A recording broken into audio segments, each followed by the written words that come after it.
কাকু কাকু আমি ফুচকা খাবো। তুমি ফুচকা খাবে? কোটা খাবে? 4টে। এই নাও ফুচকা। মা মা আইসক্রিম খাবো। এই নাও। মা মা আমাকে মোবাইল দাও। এই নাও। মা মা আমি গরু দেখবো। আজকে না।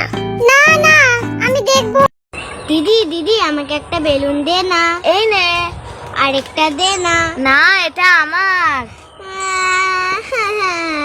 চুপ করো, একটা তোমার বেলুন একটা দিদির বেলুন, ঠিক আছে? দিদি দিদি আমি এই আইসক্রিমটা খাবো। না খেও না, ঠান্ডা লেগে যাবে, দাঁত ব্যথা করবে। দিদি দিদি আমাকে একটা বেলুন দে না। এই নে। আরেকটা দে না। না এটা আমার। চুপ করো, একটা তোমার বেলুন একটা দিদির বেলুন, ঠিক আছে? হ্যাঁ, দুজনে এটা